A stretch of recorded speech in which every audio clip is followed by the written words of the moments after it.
Welcome to The Long View, a podcast for the builders and doers. I'm Jesse Marble, and my guest today is Donna Harris, a six-time entrepreneur and now highly regarded investor who spent her whole career building the on-ramp to the American dream.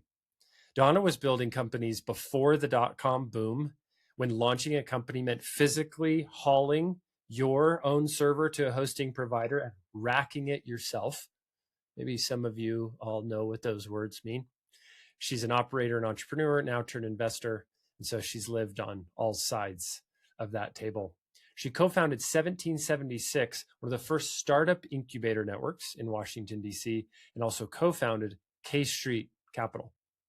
She served as the managing director of Startup America Partnership under the Obama administration, where she helped pioneer this field of startup ecosystem building.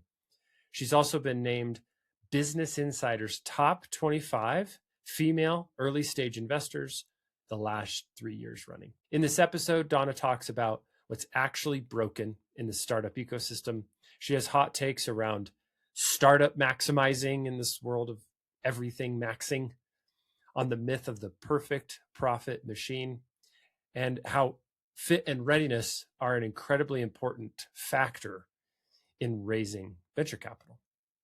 She's passionate that the startup ecosystem is part of the American dream itself, and wholeheartedly believes that startups aren't just companies, they're job engines, problem solvers, and the foundation of a great society.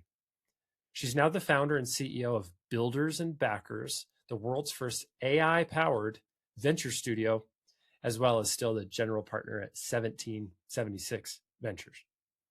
In an age where AI can build almost anything, Donna makes the bull case for the one thing it can't replace, and a common theme on this podcast, which is human taste, judgment, and discernment. I'm confident you'll enjoy my conversation with Donna. Donna, thank you for coming today. I'm excited for our conversation. Oh, thanks for having me. Me too. Let's start with a little context and what brought you to today. Give a few headlines, highlights from the career journey, how you got to launching 1776 and now Builders and Backers. Yeah, I mean, it's been a long, twisty, windy road like most entrepreneurs. Started in downtown Detroit, 6 companies between Detroit and Washington, D.C.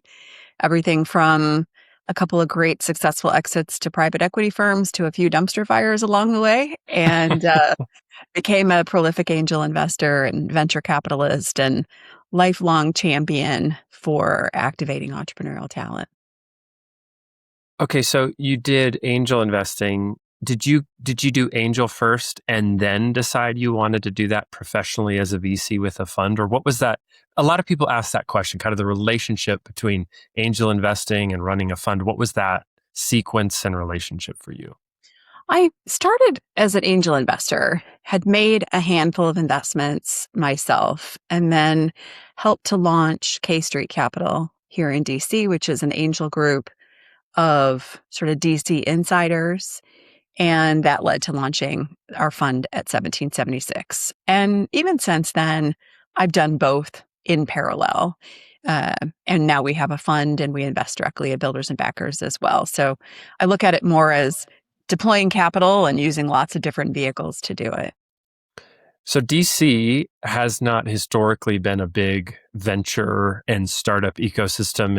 It's known for a different industry altogether. What has that been like, trying to build, foster, nurture the startup ecosystem in DC? What have been some highlights and lowlights of that? Well, I mean, when you think about Washington, D.C., of course, startups is the first thing you think. No, you think politics, you think government, you don't think entrepreneurship. But when you really unpack what the city has, what are the assets we have? If you look at it through an asset lens, you realize that it's an extraordinarily talented community.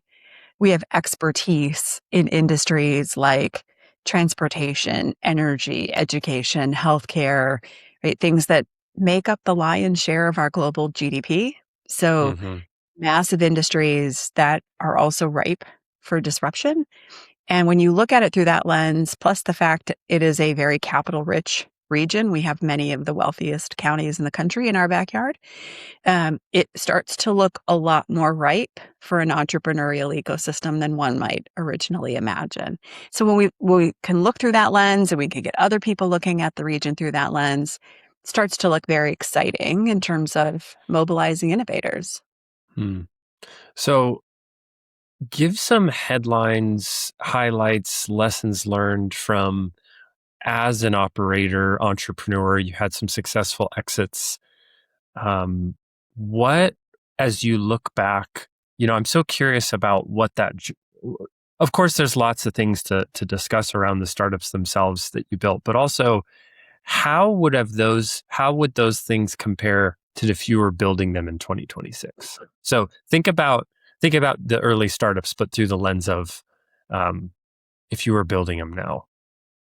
Yeah, it's a whole different world today, right? I mean, not to date myself, but my first startup was before the dot-com craziness. Mm-hmm. So you think about what it took to build a tech company back pre-2000, right? Literally hundreds of thousands of dollars before you ever get version 1 Mm-hmm. MVP done. Mm-hmm. No vibe coding. No vibe coding, no hosted platforms, no AWS, right? So, I mean, you had to go buy the servers, put the thing on the servers, take the servers to a hosting provider, put them in a rack. Like, it's a whole, I sound like a dinosaur talking here. We But, can explain all these terms to people. Yeah, so you need like a definitions. A glossary at the end of this one. But I mean, what you can build with Claude Code in an afternoon is what it would have taken months and months and months and hundreds of thousands of dollars and teams of really smart programmers and engineers and data architects to build. And if you've never lived in that sort of previous world, it's hard to have that like, wow, this is amazing revelation that those of us that are a little older have.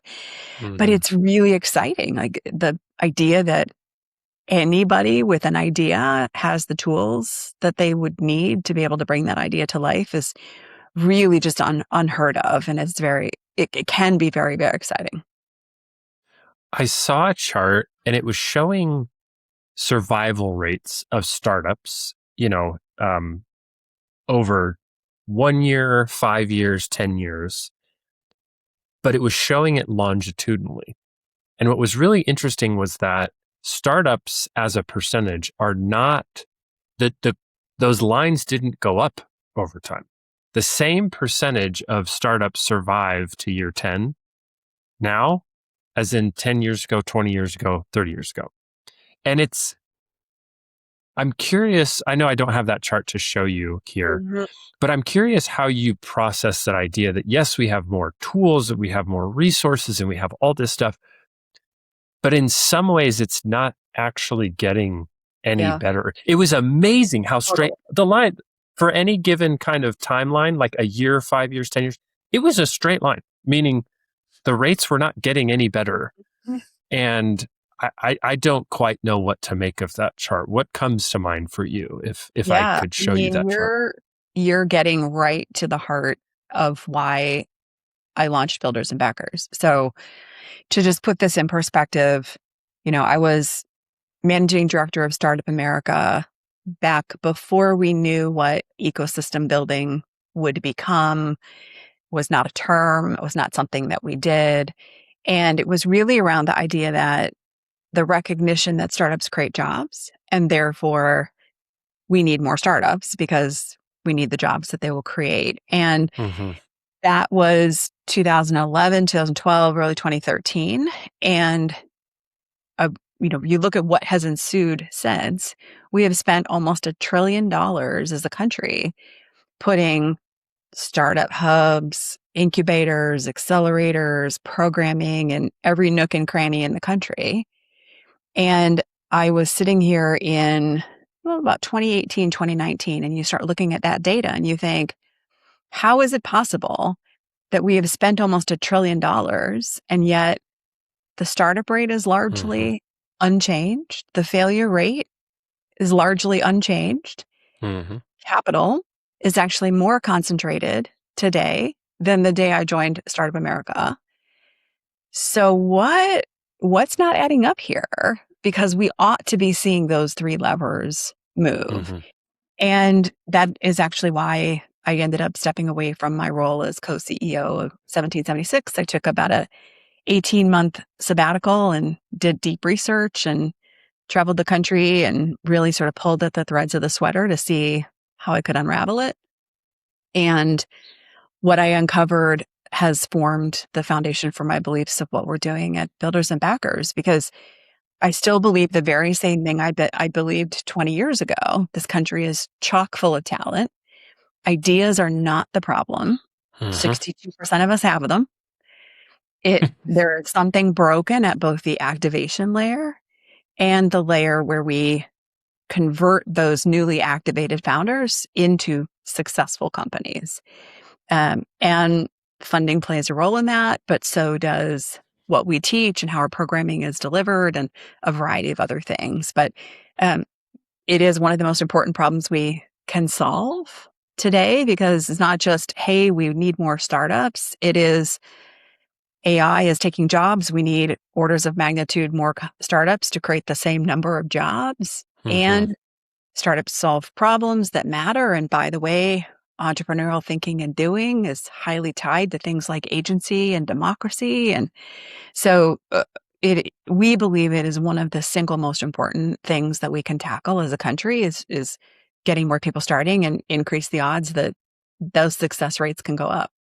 Yeah, I love it. I mean, at the heart of the American dream, the American machine, whatever you want to talk about, the American experiment, the power of the entrepreneur is central to that. The agency, the determination, the creativity of doing something new. What do you think is? I want to talk about venture as an industry. You've talked a lot about this. I saw you speak at an event a month ago talking about the venture industry broadly. You've talked about it in lots of interviews, but what is your take on venture as an industry? What are some of the structural dynamics? I I don't know that you've ever labeled yourself like the anti-VC, or maybe you have, but you do have very clear concerns about what VC does, how it operates, and some of the negative externalities of that. So share some of that. Yeah, I do. I mean, I'll start by saying I am not an anti VC. What I am is a pro appropriate application Mhm. of VC. And I Mhm. think that often gets misconstrued. So VC can be a very useful tool. Mhm. That has been true, continues to be true.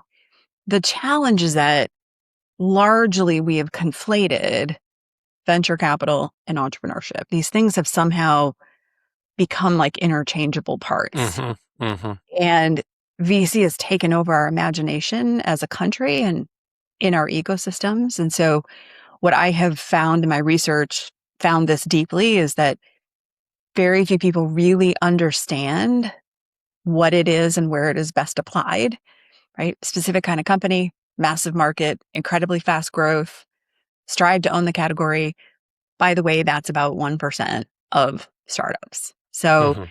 you know, the challenge is if we take this edge case financing vehicle and we say to entrepreneurs, this is the holy grail. This is how you fund your company. And you can see it play out over time in every single community. It's become the default. It's become the prized path. Communities have not built alternatives for it. And it is contributing to the failure rate. It's contributing to the flailing rate. And it's contributing to the fact that 62% of Americans have ideas and very few of them are actually doing anything with those ideas. And by the way, it's not good for LPs when VC becomes the primary way we fund companies, because we end Mhm. up funding companies we shouldn't fund. Mhm. Uh, so it is the love affair with VC that I am not in love with, Mhm. more so than VC itself. With that said, I do have concerns about the extractive nature, right? The word inherent in the venture capital model is the word maximize. We need to maximize returns. Mhm. And what you measure becomes your locus for your decision making, right? And so if we're focusing on maximizing returns, then where are the boundaries of what we will or won't do? What does that mean as it Hmm. relates to human thriving and other things that also matter, like solving big, hairy problems, making sure that we have jobs for the future, creating the kind of society we all want to live in, right? So it, the word maximize sets up some default behaviors that, unless you work really hard to push against, sort of drive you down pathways that don't always end up having good, well balanced outcomes for society. And I'll just be candid, and I know we're going to talk a little bit more about AI, but in the startup world, when 70 or 80% of a startup's cost is human resources, and now you no longer need a lot of those human resources, it kind of becomes what I call the perfect profit machine, Hmm. in that we can take that maximization to a whole new level.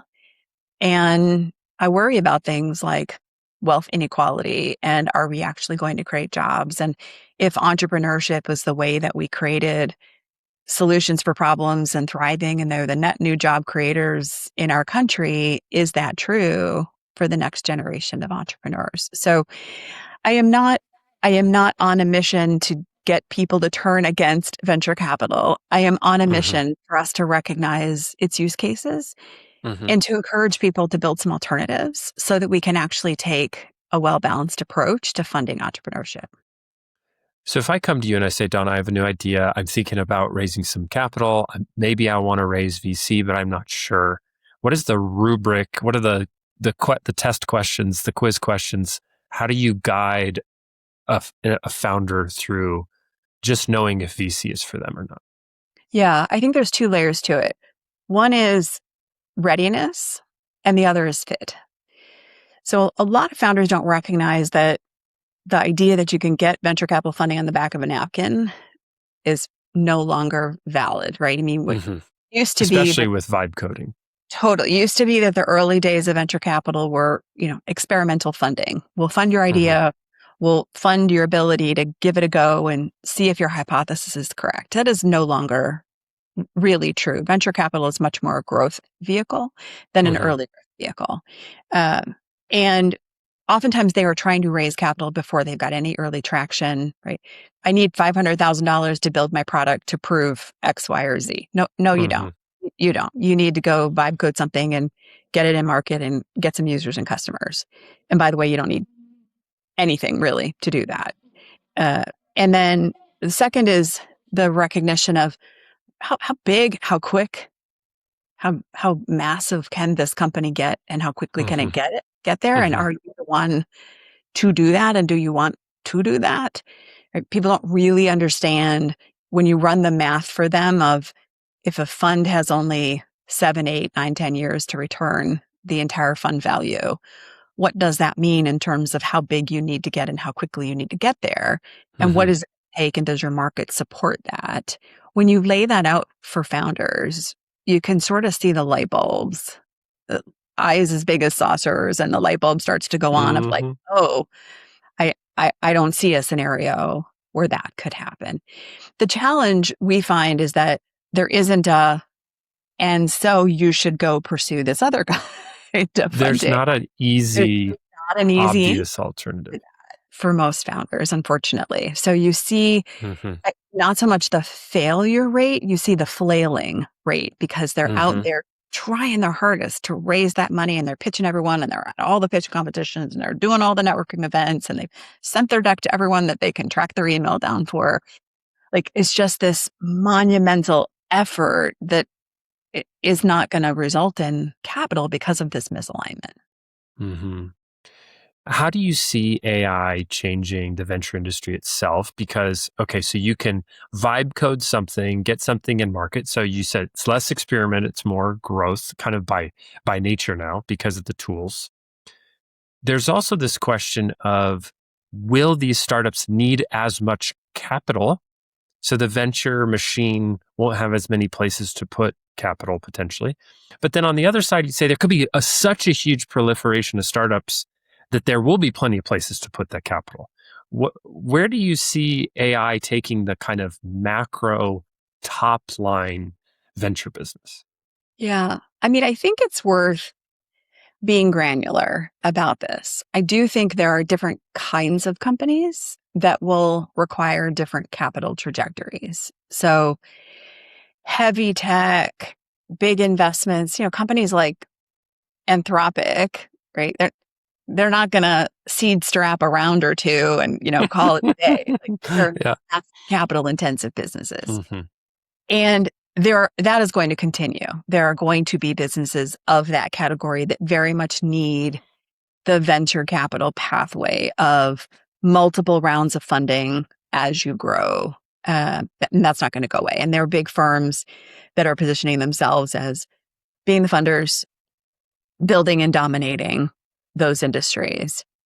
What's interesting is there's a second layer to this, which is the applied use of AI around let me build a AI-enabled legal tech firm for disability attorneys. Let me build an AI platform that helps dog show participants track their awards, right? Very niche Hmm. thing that in days past, VCs would be like, next, next. But very viable business, global scale opportunities. They don't need anywhere near the amount of capital that they would have Hmm. needed in days past. So the concept of seed strapping, right, maybe a round or two, and then profitable is one that we see a lot of interest in and a lot of possibility in. Our firm is a great example of that. We are almost entirely self-funded. We've taken one tiny little round and, we're on a really great growth and profitability trajectory ourselves, right? So it unlocks the opportunity to rethink this hamster wheel of funding, right? Because the way companies grow through the venture capital model, you raise the seed and then the A and then the B and then the C and then the D. And then eventually somewhere in there's an exit or an IPO. And we use safe notes at the early rounds to fund that. And so the entire way I'm going to get my return is I'm going to get my equity is you're going to raise those future rounds. That that model gets disrupted when you reimagine something that doesn't need the perpetual rounds of funding and can produce high degrees of profitability in not capital intensive ways. And again, back to the 70% of your startup costs for people used to be you'd need a team of 30, 40, 50 people. Now you're talking a team of, 8 to 10 really smart orchestrators using incredible AI tools. So I think we're all still trying to figure out what this means and what does this look like, and not just for entrepreneurs and the funds, but also the LPs. And so it is an exciting but also fascinating time where what used to be true may not be true tomorrow. If a founder comes to you, you ask them a couple questions and they quickly say, okay, venture's not for me. You made this comment earlier. It's not obvious where they go.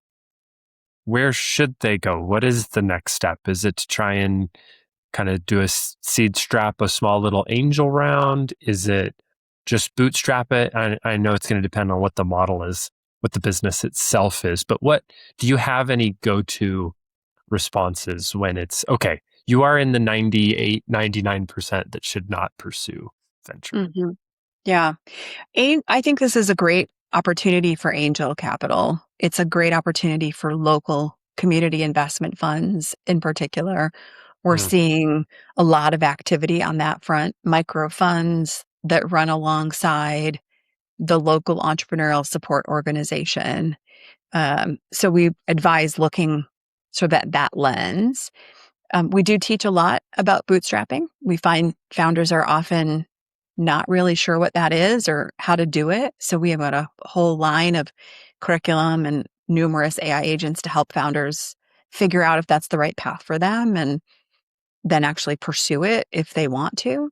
Uh, and, I think there's other sources of funding that startups are largely unaware of, CDFIs and SBA loan funds and others that, again, back to this love affair with VC, you don't see them being showcased at Mhm. your local startup hub, right? And that I think is something that we could immediately change. That if I'm an entrepreneurial support organization listening to this podcast, go and do an inventory of all the capital sources in your community and make sure that you understand who they are best aligned for so that your staff is well equipped to send people to the right vehicles.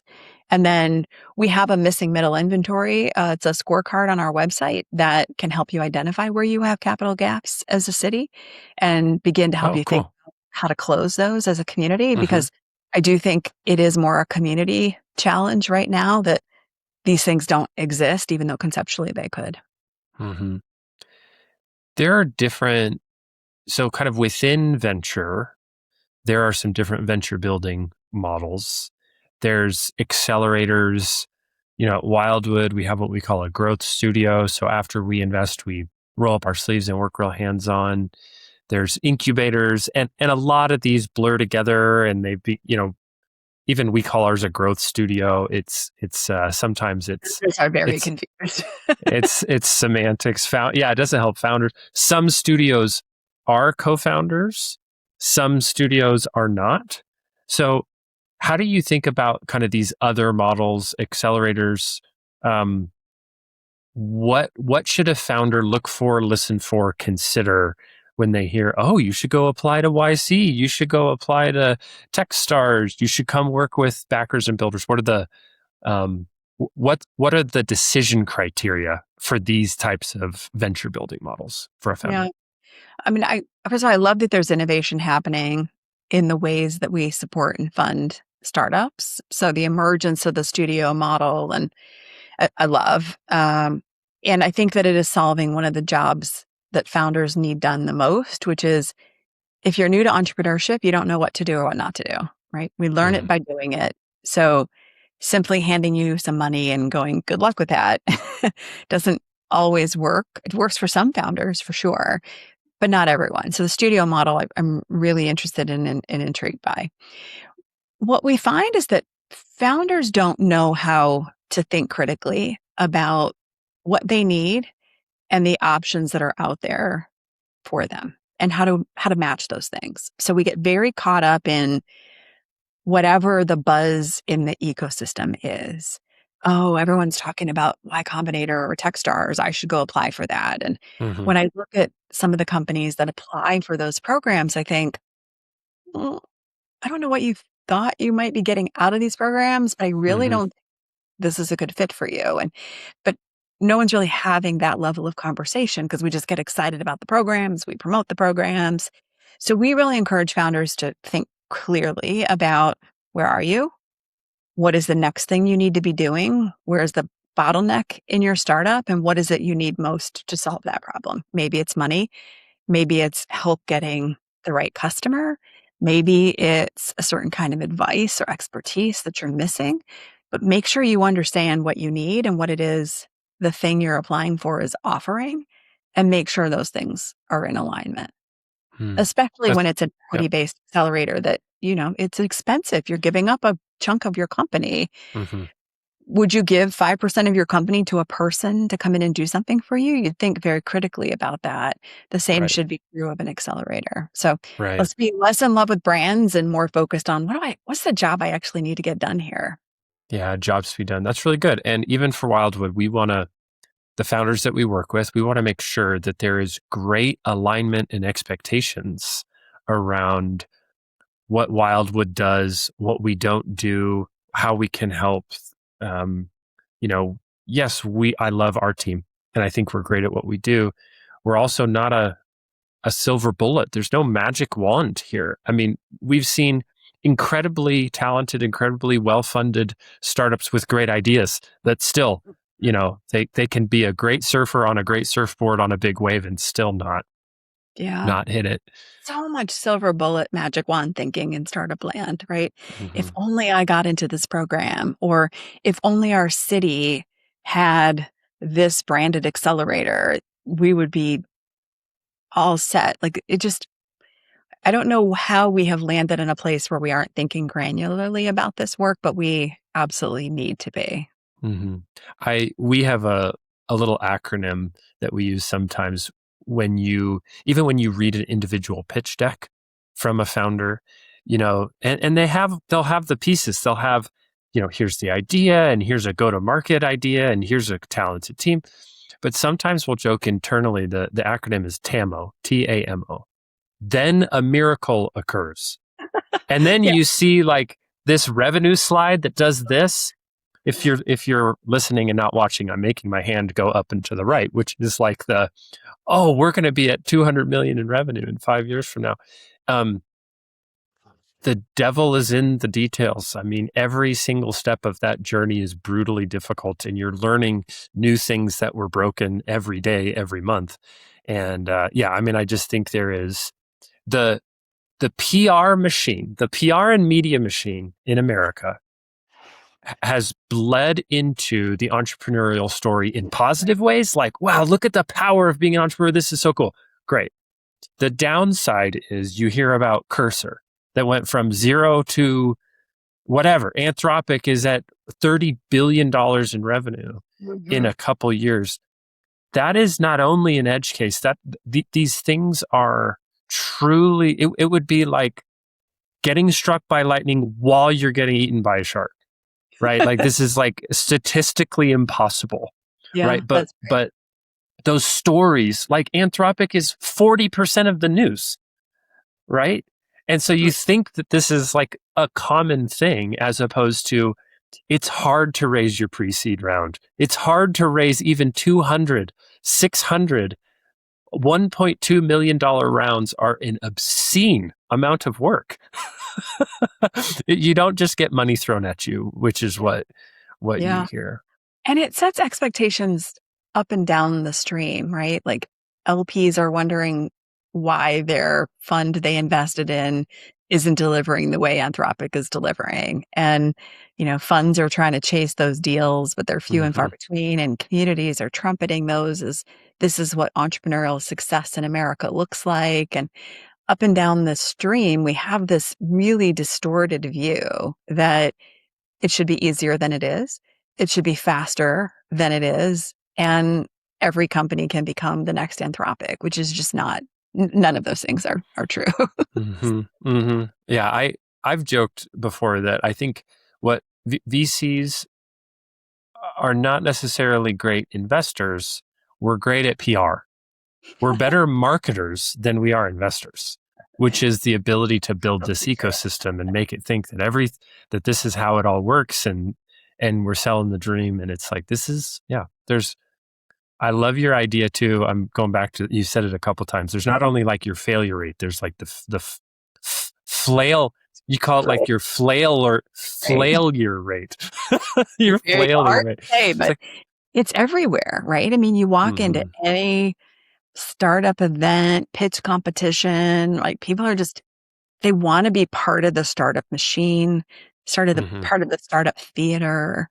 But like, who is actually building and who is actually generating the companies that are getting traction, generating jobs and growth? Oh, by the way, they're not always at those events. They're home building, right? So this whole like innovation theater versus the reality. And then, I feel very sad for many entrepreneurs in America who have really promising ideas. They're trying really hard. They're risking things and they are not succeeding. And it's not because the idea itself isn't good. It's that we've sort of treat startup support like setting a giant buffet. We've set this amazing buffet for you. And now you got to figure out, you got to know the buffet exists, and then you got to go figure out what to consume. And you're over here eating the desserts when you should be eating the vegetables. Like you don't know what you don't know. And unfortunately, in most communities, right, there aren't deep pools of people who have actually built companies, especially in the last 3 to 5 years. So it's a little bit of like the blind leading the blind, and here's the buffet, and we hope you kind of figure it out. And if you ask most economic developers, they don't know who the companies are in their cities that are getting traction. And how are we actually helping power success for you? What do you need? What would be most useful? How do we open doors? What's roadblocking you? And thinking about it more like, how do we drive throughput as opposed to how do we just set a giant buffet and hope more people figure it out? Right. Here's what you should actually do right now. The other interesting dynamic you talked about, EDCs or economic development groups. One of the things we run into, and I'm curious if you know of anybody who's doing this well, too often they just simply have too small of a toolkit available to them, which is often like tax credits or something like that. Because that's the hammer that's been used from the toolkit to try and move big companies to their space. I don't know that I have talked to a local EDC group, now limited experience here, but who thinks about a new set of tools and incentives besides tax Mm. credits, tax incentives. But the tools come from the hypothesis, right? And the hypothesis has carried over from traditional economic development.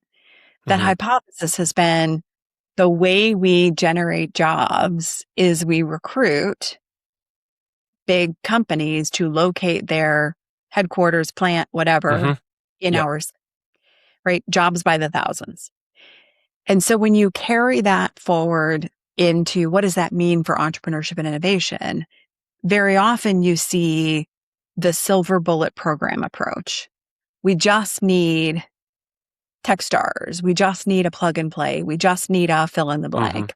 And Mm-hmm. when you talk to them about their entrepreneurship ecosystem, they will often describe it as, oh, we've got that because we've got fill in the blank. Right? Mm-hmm. And you're like, yeah, but let's unpack that. Like, how are you activating your residents and the ideas that sit latent on the sidelines? Mm-hmm.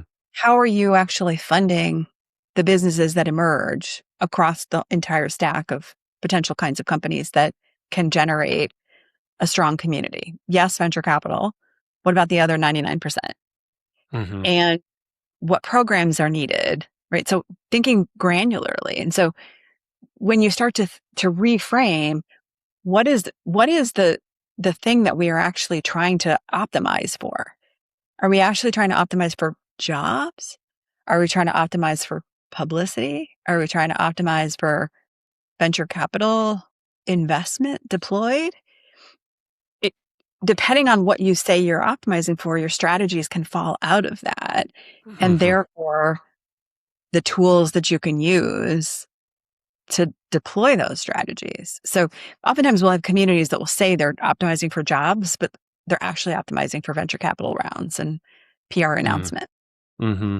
Well, and if EDC, by the way, this is not intended to sound like any sort of knock against EDCs, because I think they do good work to try and bring those jobs. And a tough job in today's world where jobs Yes, are disappearing and the economy is changing for sure. and remote. You have a headquarters and people don't even go to it, or headquarterless companies, et cetera. It makes sense to say there's a company that already has jobs. Let's move them here.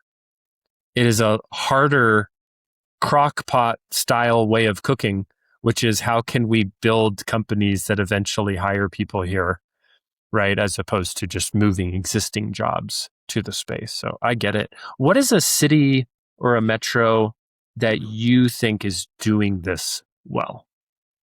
Yeah. I mean, I keep coming back to Tulsa as a great example. Hmm. They've been very focused on really unpacking, I keep coming back to the jobs to be done, right? Mm-hmm. Unpacking entrepreneurship beyond this big umbrella thing into what does that actually mean? That means activating talent. It means converting ideas to startups. It means growing high tech companies. It means growing local small businesses, right? So then you take all that and you can see strategies that they have put in place to go after each rung in that ladder. And the recognition, as you just said, like this is not a silver bullet. This is hard work. This is building for the long term. And then they've been very much thinking about the both and strategy. How do we Mm-hmm. activate our own local talent and how do we draw new talent to our community? So I think they're thinking holistically. They're thinking long term. They've done a really good job of unpacking it granularly and having a variety of strategies that we think, sort of tackle each aspect of the problem set. How about DC? How would you grade the DC ecosystem? Yeah, I think there are a number of organizations that are recognizing this. We've been I know the mayor's office and the Office of Economic Development, they're really focusing on how do we really build a strong ecosystem of collaboration. There's definitely a recognition of what we talked about earlier, strong industry presence, strong talent presence. And so we're excited to see some of what's happening right now in the city with even the business improvement districts across the city getting involved in entrepreneurship and launching everything from hubs to small scale manufacturing centers. So it is really exciting. And it isn't often what gets talked about in the news when we talk about DC, especially these days, because there's a little going on here. Yeah. Yeah. There's some other headlines. There's some headlines. What other really big myths are out there that you warn founders around that you think are a myth that's doing harm? And I think the venture path is one of those, like that venture is for everybody. That is the myth that is doing harm. Any other myths that you carry that you think are doing harm in the ecosystem broadly? Yeah. I mean, I think there's two that I would point out. One is the if I build it, they will come myth, right? So if we think about the way we tend to think about entrepreneurship, we go, oh, I've got this great idea.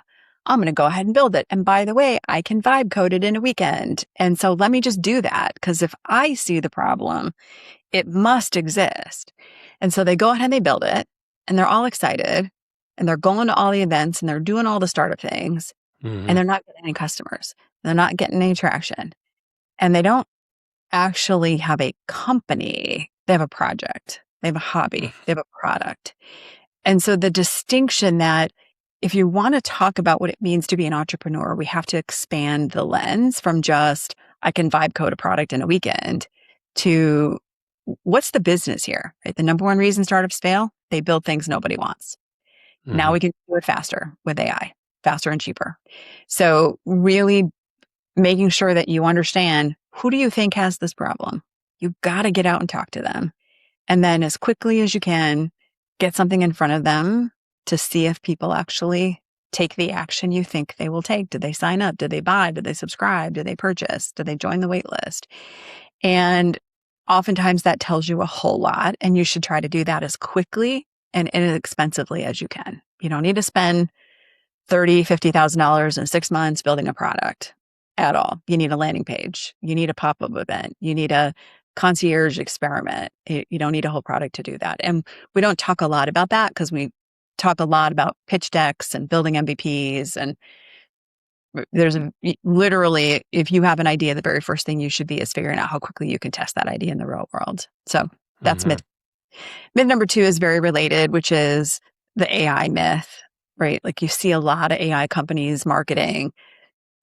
All I need is an idea and you can overnight, I can have a company built for you. And vibe code a business. Vibe build a business.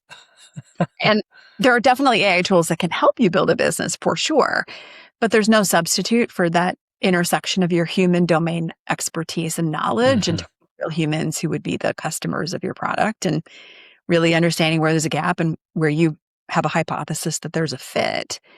The tools can help you do that, but there's a big difference again between building a product and building a business. So someone brand new to AI tools, there's a lot, you've mentioned a couple, but what are some of your winners, your favorites? Somebody's brand new to AI. Here's like 3 things you should go look at, tools you should look at. How do you get started? Yeah, I think Claude is an absolute fantastic place to start simply because the breadth of what it will do for you, especially with some of its latest iterations around Claude design and Claude code and whatnot. It can help you take your rough thoughts around your idea and your concept and frame them up. It can help you build an initial iteration of your product, a landing page, a presentation, right? It can help you get those initial artifacts created. So Claude's a great place to start for sure. I think there's very easy sort of UI tools that you can immediately just go ahead and type in a prompt for what you imagine in your head this product will be, and it will design initial iterations for you. So getting comfortable with those things, and things like lovable, very easy to turn that into something that could easily be deployed in a very low cost way. Of course, all the ChatGPT tools are super useful as well, particularly if you're trying to build an agentic AI solution. Their APIs make it really, really easy to do that today. The thing that we recognized is that these tools are incredible. What most everyday founders don't realize is, what's the sequencing of work I need to do now, next, later? Which tools should I go use to do those things? And then how do I know if it's actually adding up to create a company? So I would recommend that you use Builder Studio as a way to help do that. And then we can help guide you into these other tools that are really fabulous tools for founders. You have Builder Studio is your tool. Builder Studio is our tool, which is an AI-enabled tool. It combines AI and human guidance, and it provides that sequencing, direction, customized, context-aware guidance. So kind of think of it as like your always-on team of mentors and co-builders that know how to build a company. And so they can quickly go, oh, you did X and you learned Y, so next we should do Z. And oh, by the way, let's do that together, so that you can be a rookie and know nothing about this stuff and nothing about any of these tools we've talked about, and be able to put this to work. One of the things, by the way, I learned and got a little more comfortable with, especially around Claude, is just telling it what I hope I want to happen, and that I don't know what to tell you, Claude. I don't know how to prompt you, but I think this is what I want to do. Ask me questions. This is the hack that I've learned. Ask me questions that can help you know what I want. And it's amazing how that unlocks just like all I have to know is a general vague idea. And then Claude can even help me debug my own thought on it. It is true. Although I will say, the thing that we have learned from a ton of parallel testing is that you have to have a bit of wisdom to interpret what you're getting back and to know what to do with that, and whether that's accurate and aligned. A lot of what we found is that the Claudes and the ChatGPTs are sort of reinforcing the venture capital pathway. So a little bit of good point. Now you should put a pitch deck together sneaks into the process. And you're like, why would we put a pitch deck together for my macaroon bakery? So right. The contextual, like, is that actually what I should do next guidance? So, but yeah, there's just never been a greater moment that if you're someone who sees a problem in front of you and has got some ideas for, wouldn't it be great if, nothing's stopping you from turning that into a company. Amazing. Yeah, shout out my 12-year-old son decided he wanted to make a sticker business, Donna. And so he built a little website and he used AI to do it, and he hand designs stickers and then has them printed. But it's just been such a fun journey even to have kind of a little startup at home. And there's so many great tools. Let's just let the tools help us do this. It's been fun. Yeah, totally. I love that. Okay, my common wrap-up question, it's a kind of a duo. What's one thing you're bullish on that might surprise people? What's one thing that you're bearish on that might surprise people? Ooh, good one. I am bullish on humans, which I think in an AI world is a little counter-narrative. I think we're in a bit of a hype cycle around AI, and it can do everything and be everything. And I am finding that humans do some things inherently well that are just not AI skills. The human connection, the relationship, the experience, and used well, I think AI could be a massive enabler of human talent. So Love it. I'm very bullish on humans.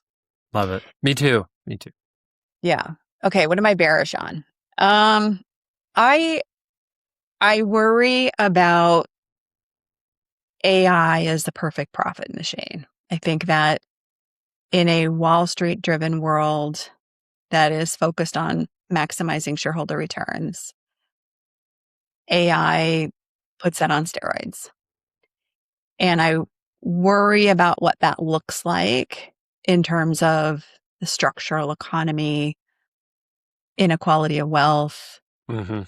people's dissatisfaction with societal structures. We see a lot of that in the political narrative today and the Mm-hmm. discourse and the disagreement we have. And at the end of the day, I think we all want to live in a thriving community and feel like we're part of something and we feel valued. And I worry about the structural economy that is already based on maximizing returns, and AI just becomes a massive flywheel accelerant for that. Well, and there was even a story, you probably saw it. This was maybe a couple weeks ago of it's like the first one person unicorn, this story. You say, wow, that is pretty incredible. I mean, yeah, and then it comes out that maybe there's some fraud in there and whatever, right? I don't know what's real and what's not But in the that story. trajectory is not wrong, right? I mean, you can imagine a founderless company because you could equip AI to analyze all the different industries, identify problems that are currently unsolved, develop low fidelity experiments, put them in the real world, see which ones generate revenue, kill the ones that don't, keep the ones that do. Like it just becomes a money production enterprise as opposed to Mm-hmm. the way that we have thought about entrepreneurship in days past, which, harken back to the original days of Silicon Valley when it first got started. It was about solving big, hairy problems that the world wasn't tackling, and we were using risk capital to do it. And we've kind of come a long way from that Mm-hmm. narrative. So, Yeah. would love for this moment and these tools and the bullishness on humans to bring us back to a place where we're rolling up our sleeves and using this entrepreneurial tool to build amazing things and to build things that generate thriving and not just put money in our pockets. And I'm not Right. anti-returns. I love good returns myself, but I'm all for balanced stakeholder returns. Even that founder who supposedly built that company by himself, I just kind of go, if I had the opportunity to do that, would I prefer that? Or would I even prefer to have people on the journey with me? And maybe that's a subjective thing for me, but I'm like, I would way rather have brought people along on that. And connect makes us inherently human, right? That Right, right. we're relational beings, we're experience driven beings. We have Mm-hmm. taste and we have judgment. And there's something about being in it together with people. Now, how many people we're in it together with is a whole different question, right? The Mm-hmm. many hundred people startup versus the few dozen people startup, which has a big implication on how many jobs actually get created. But I agree. I think it's part of what makes us human and what makes us amazing and different from other creatures is the desire to be in relationship with one another. Mm-hmm. Yeah, it's core to what we believe at Wildwood Ventures too, and what we're building, both our thesis, but then this studio model, like fundamentally says we want to build together. Startups are team sports, core to our model too. We can come together by building together. So That's right. Yes. If somebody's listening, any guidance on how to connect with you, follow you, find some of the tools you mentioned? sure, yes. LinkedIn, just find me, Donna Harris on LinkedIn. I'm usually the first one that comes to the top of the list. I write a Builder's Field Guide on Substack and LinkedIn, which you can follow my thoughts weekly. And our website is just buildersandbackers.com, all spelled out. Love it. Thank you for coming today, Donna. It was great to chat with you. Thanks for having me.